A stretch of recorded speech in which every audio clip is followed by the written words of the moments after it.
네, 이번 시간은 주요한 경제 이슈를 톡톡 짚어보는 경제톡톡 시간입니다.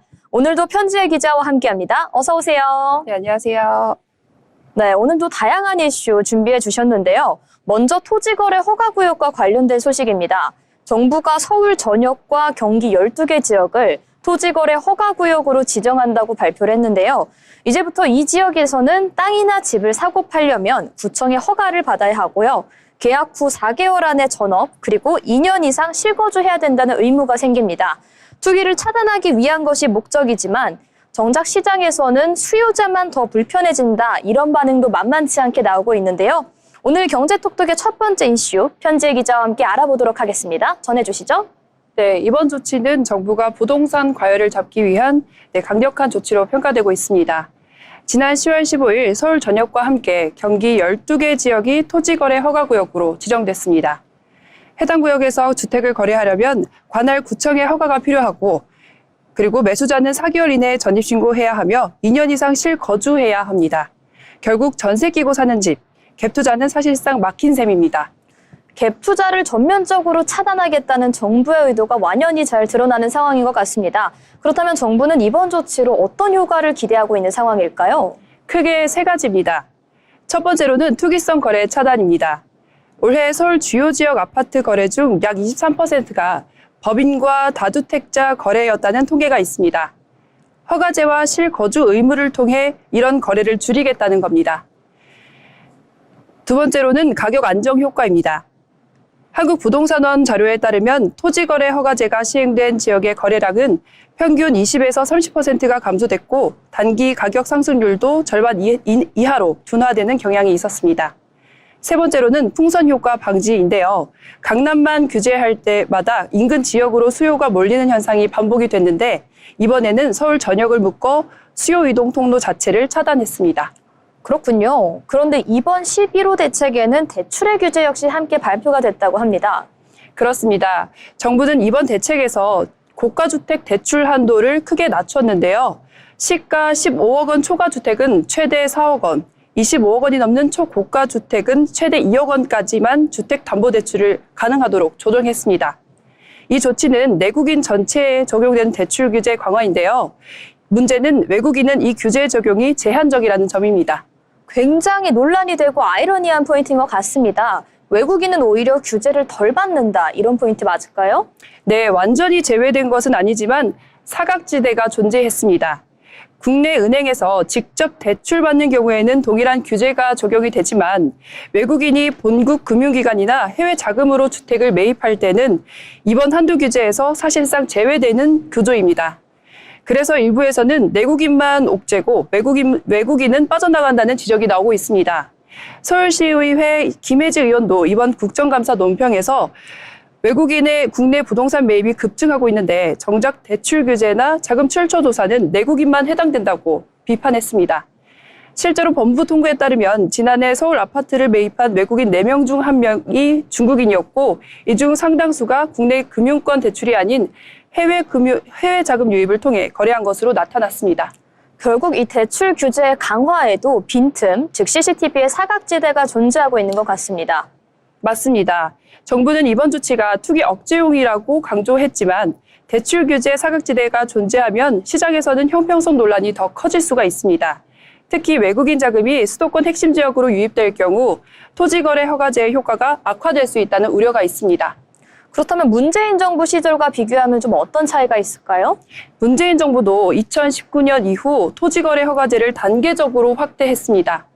다만 그때는 세금과 대출 규제 중심으로 간접적으로 통제를 했고, 규제 대상도 강남, 서초, 송파 등 일부 고가 지역이었습니다. 반면 이번 정부는 거래 자체를 통제하는 직접 규제, 즉 허가, 실거주, 대출 제한 3중 구조로 접근하는 것이 차이점입니다. 그렇다면 시장 반응은 좀 어떨까요? 네, 긍정적으로는 단기 과열을 진정시킬 수 있다는 평가가 있습니다. 서울 아파트 매매 가격은 7월부터 3개월 연속 상승했지만 허가제 발표 직후 거래 문의가 25% 이상 감소한 것으로 나타났습니다. 하지만 부정적인 시선도 큰데요.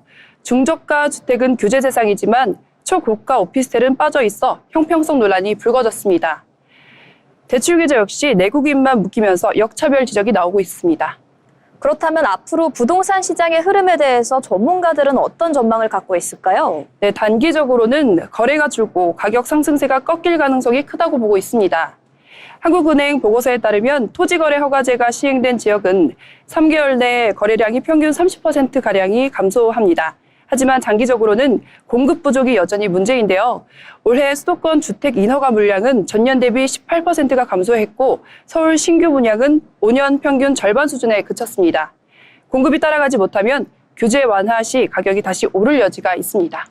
결국 정부의 강한 규제 신호에도 불구하고 대출의 사각지대와 외국인 자금 유입이 좀 변수로 작용할 것 같습니다.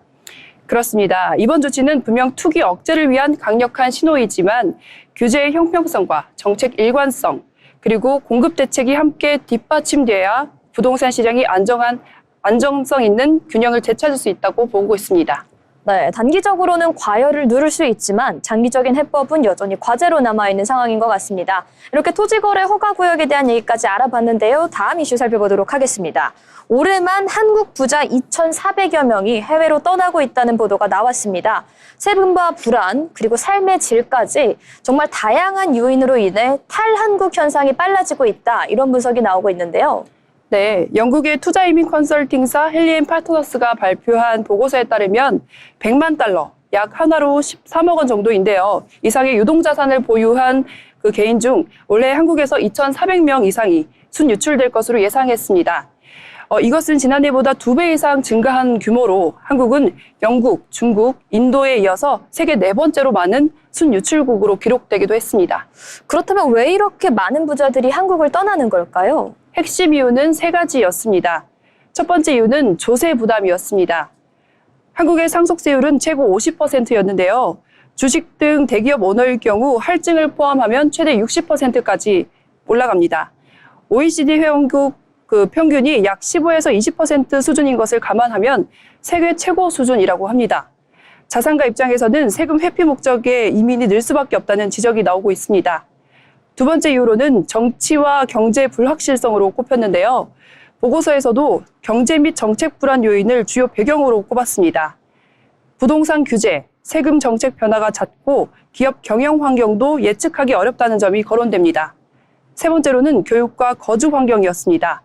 고액 자산가자들은 자녀 교육, 안전, 의료 인프라 등을 종합적으로 고려하기 때문에 미국, 캐나다, 호주, 싱가포르 등으로 이주하려는 경향이 강해지고 있습니다. 비슷한 현상이 다른 나라에서도 있었죠? 맞습니다. 대표적인 사례가 영국과 프랑스였습니다. 먼저 영국은 올해 16,500명의 고액 자산가들이 순유출될 전망이었습니다. 역대 최대 규모인데요. 영국 정부가 비거주자에 대한 해외 소득 면세 혜택을 폐지하고 상속세와 양도세 과세를 강화한 것이 결정적인 계기가 됐습니다. 그래서 웰스 엑싯, 즉 부의 탈출이라는 말까지 나왔습니다. 프랑스도 과거 비슷했습니다. 2013년과 2016년 사이 4만 명 이상의 100만 장자가 떠났는데 이것은 당시 올랑드 정부가 도입한 부유세 때문이었습니다. 일부 초고소득자에게는 75%의 세율이 부과되기도 했습니다. 하지만 세수는 GDP의 0.3에서 0.5%에 불과했고 결국 부자들의 이탈만 불러왔다는 평가가 있습니다. 그리고 그 후에 프랑스가 정책 방향을 완전히 바꾼 것으로 알고 있습니다. 네, 그렇습니다. 2017년 마크롱 대통령은 취임 직후 부유세를 폐지하고 부동산 자산에만 과세하는 부동산 자산세로 대체했습니다. 프랑스를 다시 부자와 투자자에게 매력적인 나라로 만들겠다는 목표였습니다. 이후 프랑스의 고액 자산가 순유출 규모는 2016년 12,000명에서 2025년 약 800명 수준으로 급감했습니다. 정책 전환이 부자 회귀 효과를 낳은 셈입니다. 결국 세금 정책이 부자들의 거주지를 정하는 데 중요한 요건으로 작용을 하는 것 같습니다. 네, 맞습니다. 전문가들은 조세 정책이 단순한 세금 징수 수단이 아니라 국가 경쟁력을 좌우하는 전략적 도구라고도 강조했습니다. 미국 금융사 에쿼티스 퍼스트 보고서에서 한국의 높은 상속세율이 자산가들의 해외 이주와 자산 이전율을 촉진한다고 분석하기도 했습니다. 그렇다면 한국의 경우에는 앞으로 어떤 방향의 조세 개편이 필요할까요?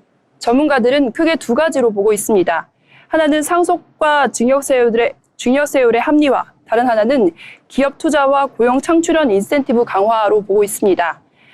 현재처럼 벌어서 세금 내면 손해라는 인식이 퍼지면 결국 자본은 해외로 빠져나가고 국내 일자리와 세수도 줄어드는 악순환이 이어지게 됩니다.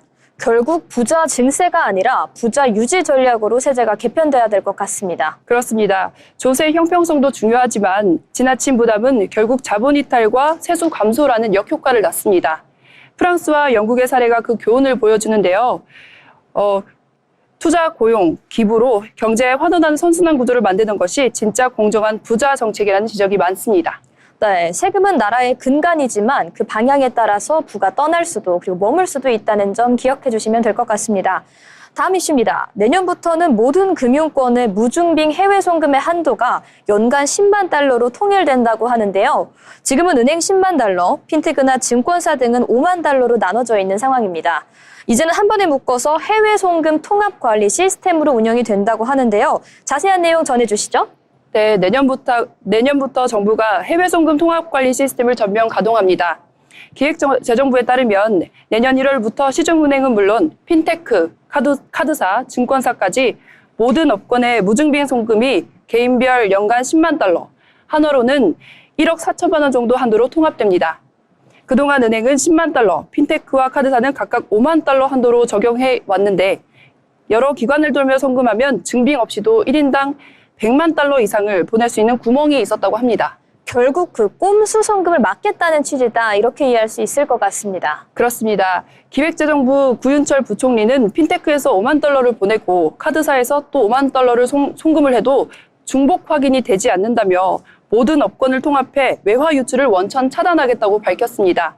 이 통합관리 시스템은 한국은행 외환전산망을 기반으로 개인별 송금 내역을 합산 저장해 모든 금융기관이 실시간으로 환도를 확인할 수 있게 합니다. 일종의 해외 송금 블랙박스가 되는 셈입니다.